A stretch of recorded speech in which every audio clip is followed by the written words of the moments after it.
voy a ponerlo así, con una joyita medio oculta, pero que me sirve para contrastar tipos de acciones en la política, ¿no? Está todo, digamos, definiéndose, falta un poquito más de un mes para que asuma el nuevo gobierno y por lo tanto se están definiendo cuál va a ser el tono de la oposición, las oposiciones, si va a haber una, van a haber varias, ¿no? Y me parece que ahí hay un contraste bien fuerte entre lo que está sucediendo al interior de los partidos políticos. Me parece que ahí hay, para variar, digamos, una mirada puramente electoral de corto plazo, ¿no? Mirando solo la conveniencia de con quién me alío, quién tiene más votos y por lo tanto con quién voy. En donde entran estas disputas sobre la supuesta salida de Janet Jara del Partido Comunista. Lo que pasa es que además uno que, por lo menos yo salí de un partido político después de militar 35 años, y no es fácil tomar esa decisión, digamos, ¿no? Y decir, mira, mamá, me salgo de acá y me cambio a este otro, sí, no es llegar y hacerlo. Entonces me parece una cierta frivolidad esa lógica de venga para acá, la recibimos con los brazos abiertos, hay un proceso de fondo que además... Ahora se cuidó Paulina Bodanovich. Sí, me parece que es bastante más sobrio, digamos, lo que dijo Paulina hoy día, pero además ahí lo que hay un proceso fuerte, me imagino, de disputas al interior del PC, digamos, en donde Janet Jara es reflejo de algo, ¿no? Pero me parece que además en ese proceso de discusión que no ha sido bueno, no ha sido ordenado, están entrando todos en procesos de reflexión interna, ¿no? El Partido Socialista tiene una conferencia que se inicia ahora, el Frente Amplio está en un congreso, el Partido Comunista también tiene conferencia. Ahora a mí me parece que hay como esta mirada, digamos, de la pelea chica, ¿no? Y lo quiero contrastar con lo que fue una noticia que estuvo un poquitito, digamos, bajo de tono, pero que me parece interesante, y es una reunión que se dio hace unos pocos días atrás entre un grupo de alcaldes del sector, de lo que va a ser la futura oposición. Bodanovich, Karina Delfino, Castro, Claudio Castro. Ahí se está armando algo, ¿eh? Ahí se está armando algo que a mí me parece... No hay hipótesis, se está armando algo. No sé si terminen algo, pero se está armando algo. Así es. Y me parece que es un muy mejor tono de lo que está pasando en los partidos políticos. ¿Por qué lo digo? Porque primero, son una generación nueva. Todos son jóvenes, me parece que además con experiencia concreta y con buena experiencia de gestión. De nuevo, lo que decíamos. Yo creo que reivindicar por parte de la izquierda y el progresismo una buena gestión pública es fundamental para lo que se viene, ¿no? Sí, a diferencia del Frente Amplio, no le hacen arcadas a la transición y la concertación. Para nada. Ni siquiera Bodanovich. Exactamente. Yo creo que ahí se está instalando una mirada, un acuerdo muy de fondo entre esa generación de qué es lo que hay que hacer hacia adelante y qué no hay que hacer hacia adelante, ¿no? Entonces me parece, yo quería destacar ahí esa voluntad de coordinarse, esa voluntad que además generó expectativa, porque se juntaron en una primera reunión que era supuestamente pequeñita para ordenar esto y empezaron a aparecer peticiones de todo Chile que querían sumarse a esto, ¿no? Y por lo tanto me parece que ahí hay otra lógica. ¿Y por qué digo que es una lógica más eficiente y me parece más esperanzadora para lo que puede ser una oposición? Porque hemos visto, digamos, durante las elecciones, los mismos estudios que hacemos nosotros en Horizonte Ciudadano, que hoy día la ciudadanía tiene una mirada tensa con la democracia, o sea, adhieren genéricamente a la democracia, pero no están muy satisfechos con los resultados concretos de esa democracia, ¿no? Porque las soluciones no llegan, porque se demoran en el Parlamento, porque finalmente mi problema concreto no me lo soluciona nadie. Es más, cuando yo me enfrento al Estado, me siento discriminado en la salud, digamos, ¿no? Y me parece que ellos tienen la experiencia concreta de hacer mejor las cosas, ¿no? Por ejemplo, estoy pensando en lo que ha sido el proceso de esos alcaldes, a lo menos Karina Delfino, que fue la que inventó ese proceso, y Tomás Bodanovich, de levantamiento de campamento, que lo han hecho con una metodología súper bien hecha, en donde han trabajado muchos meses antes para hacerlo bien, donde no ha habido, digamos, ni enfrentamientos con las personas, sino que han sido reinstalados, se han preocupado de las mascotas. Me parece que ahí hay una mirada de cómo hacer las cosas que es potente y además hay voluntad política de engarzar con esa mirada del sentido común ciudadano. O sea, mire, la democracia se juega en sus aspectos súper cotidianos y concretos, de resolución de lo que está sucediendo y en una reivindicación de la buena gestión como elemento básico de los partidos políticos, pero también del progresismo y de la izquierda. Yo creo que hay un elemento fundamental. Entonces, veo que por allá están las esperanzas, veo que los partidos de nuevo están enredados en las lógicas, digamos, de cómo aparecer en la prensa, de abrir los brazos a una candidata, versus generación joven que está mirando el territorio, que tiene experiencia concreta, que ha hecho bien las cosas y que además tiene proyección en el tiempo. Así que yo digo paciencia, apoyo, que ahí estaremos, digamos, ¿no? Hay patria ciudadanos para la izquierda. Así es. Gonzalo, ¿cómo ves de lo que habla Eolo? No, ojalá hubiese algo de patria de una izquierda moderna, democrática, que no es nostálgica, digamos, de un pasado utópico que produjo poco y nada bueno, digamos, y que mira todavía a, no sé, pues a Cuba y a Venezuela con cariño. Entonces, el otro día, a propósito de esto, una conversación, no sé si en un podcast, no sé dónde fue, entre Hugo Gutiérrez, creo, y Juan Andrés Lago. Barba Rojo. Claro, que es una cosa, ¿no? que es kafkiana. Ni en los 70, ¿no? Claro, no sé, yo claro, pero, que en el fondo, y decían, a ponerse el traje verde oliva. Claro. y que decían algo así como, bueno, el que cree que en Cuba no hay una dictadura, no puede estar entonces, en ese partido, no. Claro, no puede estar en el PC. Entonces yo digo, oye, ¿qué perdón, y Juan Andrés Lago forma parte de la elite del PC, no es un por supuesto, outsider. No, por supuesto, sí. es uno de los ideólogos, los principales Claro. operadores políticos, que además ha sido parte de todos los gobiernos de la centroizquierda en Chile. Sí. Claro. Bachelet 2, entonces, cuando uno escucha esas cosas, que pueden ser marginales, pueden parecer anecdóticas, la pregunta que uno se hace es, bueno, ¿pero qué le pasa a la centroizquierda que no corta de una buena vez con eso? ¿Qué le pasa? Yo miro Venezuela, por ejemplo, ahora. Acaban de meter preso a Alex Saab, el testaferro de Maduro.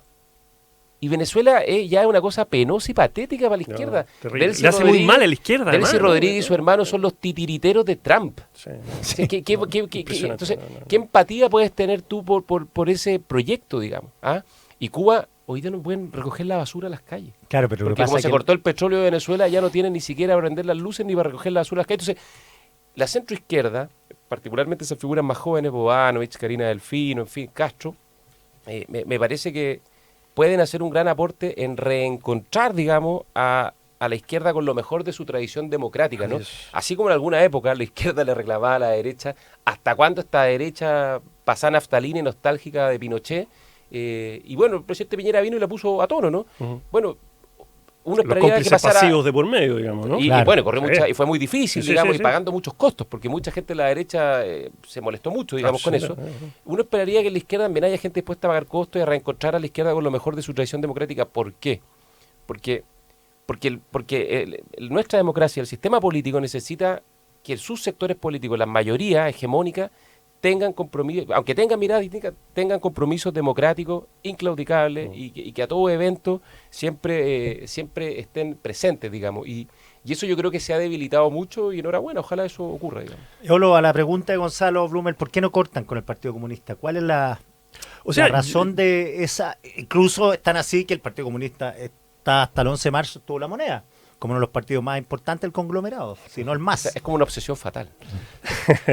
Mira, yo creo que eso tiene que ver con una disputa interna del Partido Comunista, digamos. O sea, yo creo que, lo decía recién, la figura de Yanet Jara está catalizando un debate, ¿no? Yo creo que hay sectores al interior del Partido Comunista que tienen una mirada crítica, evidentemente, de lo que está pasando con ese legado histórico, digamos, que pesa ya demasiado, y que si además ellos se piensan como un partido, como lo ha sido generalmente el Partido Comunista en Chile, que ha tenido, yo diría, hasta antes del quiebre institucional, digamos, una tradición democrática, digamos, incuestionable, que siempre ha participado, además, participó en la vida parlamentaria, digamos. Creo que volver a ese viejo Partido Comunista hoy día está en un proceso de debate interno, ¿no? Yo creo que ahí hay disputas, ¿no? Yo creo que hay disputas y hay que ver qué sucede. Ahora, ¿Por qué no rompen? Yo creo que tiene que ver con una y tomo la palabra utopía, una mala adscripción a una vieja utopía que hoy día suena mal nomás. Creo digamos, que ¿no? a los comunistas le pasa lo que le pasa a muchos católicos, que son miembros de la iglesia más por pertenencia que por creencia. Sí. Por una cuestión de... Porque hay que ir. ¿Y qué hago? Como dice Olo, si aquí me acogieron de la universidad que estoy acá. ¿Qué pasa si descubro que Dios no existe? Es terrible. Bueno, Yanet Jara yo la entrevisté y me dijo, yo soy católica. Uh-huh. Sí. Ahora, fíjate, yo hay una diferencia con Gonzalo. Me parece que yo rescato igual la lógica y la dinámica que imponen las utopías, bien entendidas, digamos, es la política. ¿no? Porque lo otro es mero pragmatismo, ¿no? Yo creo que las utopías, bien entendidas, vale decir, ese horizonte de sentido de la sociedad que yo imagino, de los valores que ordenan sociedad, yo creo que tensionan la gestión de los partidos políticos, ¿no? Y eso le dota también de ciertos contenidos a cómo resuelvo los problemas, porque si no da lo mismo cómo resuelvo los problemas de la sociedad.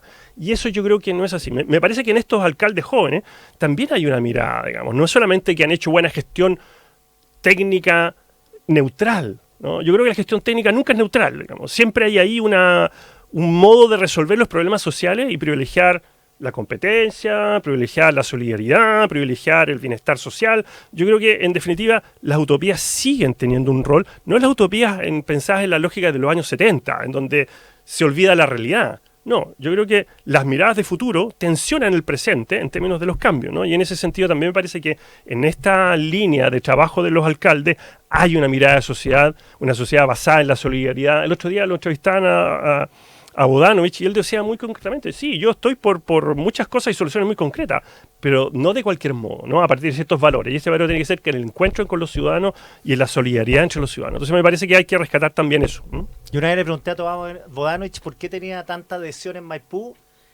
y me dijo porque arreglé el problema del agua. Lógico. Tal cual. Que no tiene nada que tiene poco y nada que ver con la utopía. Mira, yo creo que la utopía... No sé si tan poco, ¿no? Depende cómo lo solucionaste. Tiene que ver digamos, ¿no? con hacer porque la además pica, digamos. hay un cierto valor, digamos, porque es la única municipalidad que tiene una empresa propia de agua, ¿no? Entonces no es cualquier cosa rescatarla, en términos de cuál es el rol de lo público. Mi punto a propósito de la izquierda, que es una cuestión bien de fondo, y particularmente con el marxismo aún presente, el Partido Comunista, el marxismo-leninismo incluso, y la utopía en política. La utopía es tan perfecta en el ámbito de lo privado o lo personal. Si tú quieres creer en, no sé, pues en que Dios está, digamos, allá arriba, digamos, quieres creer en que todo reside en el poder de la naturaleza, digamos, o en alguna metafísica particular, está perfecto en el ámbito de lo personal. El problema es que cuando esto se cuela en la política, y ese es el gran problema de la izquierda marxista, digamos, y particularmente del PC y a veces del Frente Amplio, el problema es que cuando tú crees que hay una forma correcta de hacer las cosas, cuando hay una solución ideal a todos los problemas, en sociedades como las sociedades modernas, que son plurales, que son diversas, donde lo que menos sabemos es qué es realmente lo más correcto, sino que está en disputa permanentemente, y cuando tú crees que lo tuyo es lo único que realmente permite alcanzar el paraíso en la tierra, entonces la democracia se vuelve incompatible. Porque si hay una forma correcta de hacer las cosas, todo el resto de las alternativas se tienen que suprimir, que es un poco lo que plantea Isaías Berlin, que decía que al final la utopía es completamente incompatible con la pluralidad de pues las es una sociedades. mirada de la utopía. Lo que yo estoy diciendo, digamos, es que tienen que ver con horizontes de sentido de la sociedad, digamos, ¿no? Porque si no es puro pragmatismo. O sea, tú tienes que tener valores e ideales hacia dónde conducir. Porque si no tienes norte, que es lo que te pone la utopía, no estoy pensando en las utopías de los años 60, 70. Estoy pensando en utopías que son aterrizadas, que te marcan tu territorio. Yo estoy de acuerdo con eso. Y en ese sentido, mirar una utopía en el espacio democrático significa ir al debate, y eso es, y generar mayoría y conquistar mayoría a propósito de los sistemas democráticos, digamos, ¿no? En ese sentido, yo no estoy haciendo una reivindicación de las utopías pasadas de moda y setenteras, en ningún caso, digamos. De hecho, Martin Oppenheim, por ejemplo, en los años 80, 90, a propósito del proceso de renovación, hace un artículo muy bonito, digamos, sobre justamente ese rol, como las utopías como horizonte de sentido, ¿no? Viene del latín utopos, para decir que no tiene lugar. Cuando tú asumes que la utopía no tiene lugar, cumple el rol social que deberá cumplir una utopía. Vale decir, esto no es que vaya a concretarse, esto me obliga a seguir caminando en un horizonte que yo estoy imaginando, ¿no? Esa es la lógica, ¿no? Estoy de acuerdo en la medida que entendamos que esos son ideales. Así es. Ideales todos tenemos que tener para la vida privada y también para la vida pública. Y sobre eso está todo muy en la bien, vida pública. digamos. Sí. Eso es.